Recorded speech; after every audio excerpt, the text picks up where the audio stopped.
Mic down कर लीजिए।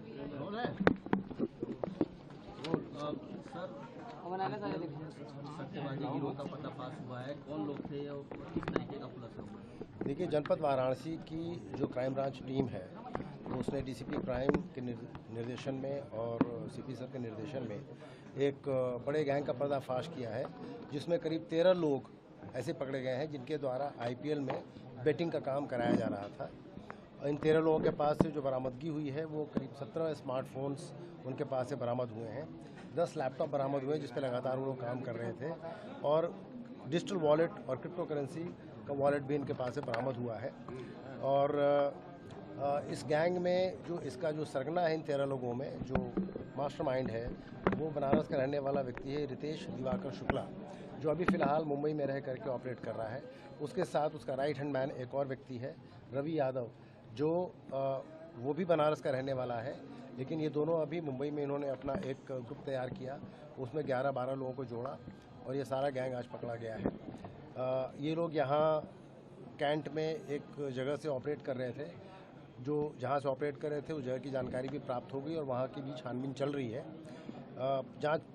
पूछताछ और जांच पड़ताल से बात प्रकाश में आई है कि पिछले 8 से 10 महीनों से ये लोग लगातार काम कर रहे थे और इनका संपर्क मुंबई के एक मलिक नाम के आदमी से हुआ था, जो इंस्टाग्राम पे जिससे इनकी जान पहचान हुई और उसने इन लोगों को प्रेरित किया कि किस तरीके से बेटिंग करके आप पैसा कमा सकते हैं। इन लोगों के द्वारा जो इनकी कार्यप्रणाली है, मेटा के प्लेटफॉर्म पे इनके द्वारा एड्स प्रसारित किए जाते हैं पैसा दे करके, और वो ऐड कई बार इन्फ्लुएंसर्स के द्वारा भी, मतलब आपको लगेगा कि कोई इन्फ्लुएंसर वहाँ बोल रहा है सोशल मीडिया पे, वो एआई जनरेटेड फेक वीडियोस होते हैं। और लेकिन आपको देख के जो आदमी प्रभावित होगा उसको लगेगा कि भाई कोई बहुत ही इंपॉर्टेंट आदमी उसमें बात कर रहा है। उनसे बात करके वो एड्स क्रिकेट के बारे में होते हैं, और जो भी आदमी इन्फ्लुएंस्ड हो जाता है, जो प्रभावित हो जाता है, वो उस ऐड को जैसे ही टच करेगा फॉरवर्ड करने के लिए या खोलने के लिए, वो ऐड अपने आप टेलीग्राम के एक प्लेटफॉर्म पे चला जाता है, जहाँ पे बेटिंग शुरू हो जाती है।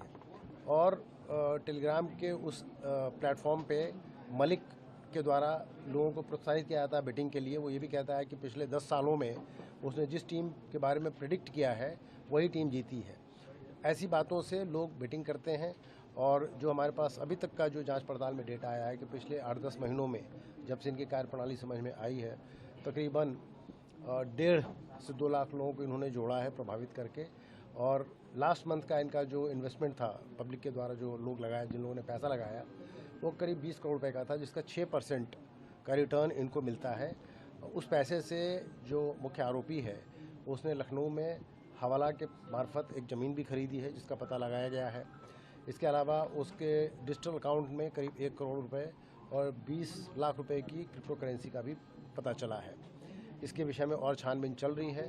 बाकी इनके टेंटिकल्स कहाँ कहाँ फैले हुए हैं वो सब देखा जा रहा है, और इनसे पूछताछ करके इसमें कार्रवाई आगे बढ़ेगी। ये पूरा नेटवर्क पूरे देश में फैला हुआ था या फिर मुंबई और वाराणसी से? देखिए, अभी तक की पूछताछ से जो अंदाज़ा लगा है कि जो मलिक नाम का व्यक्ति है उसकी रीच काफ़ी है, अन्य जनपदों में भी, अन्य स्टेट में भी उसके द्वारा ये कार्य कराया जा रहा है। इस दिशा में भी जांच पड़ताल जारी है, परंतु वाराणसी में तो ये गैंग का पता चला ही है, जिसमें अन्य जनपदों के भी लोग हैं। वो सब लोग वसई से ऑपरेट कर रहे थे। निश्चित रूप से मलिक के पास पूछताछ करने से काफ़ी लाभप्रद सामग्री और पता चलेगी। ये कहा जा सकता है कि जैसे बड़ी सिटीज़ हैं मुंबई और दिल्ली, पुणे, लेकिन ये ऑपरेट कर रहे हैं बनारस में, एक महानगर छोड़ के एक बनारस जैसे जगहों पे एक रूम लेके कर रहे हैं, तो क्या इनके लिए ये सेफ जगह था ऐसा अब तक? देखिए, सेफ हेवन की बात तो मैं नहीं कह सकता। उल्लेखनीय बात यह है कि इसमें से जो 2 मुख्य अभियुक्त हैं वो ओरिजिनली बनारस के रहने वाले हैं, यहाँ की आबोहवा से वाकिफ़ हैं। अभी फॉर द टाइम बिंग वो वहाँ मुंबई में रह रहे थे। एक ये वजह समझ में आ रही है, बाकी उनसे पूछताछ करके इसके बारे में और पता लगाया जाए। जी, कुल कितने गिरफ्तारी हुई? कुल इसमें 13 व्यक्तियों की गिरफ्तारी हो चुकी है। महादेव ऐप से भी इनका लिंक है, पूछताछ में क्या कुछ? इसके विषय में पूछताछ करके जानकारी भी प्राप्त की जा रही है। वाराणसी में कब से रह रहे थे सर? ये पिछले रहने वाले तो यहीं के हैं, बीच में ये मुंबई में चले गए थे, लेकिन अभी यहाँ करीब 8 से 10 महीने पहले आकर के वहाँ से ऑपरेट कर रहे हैं।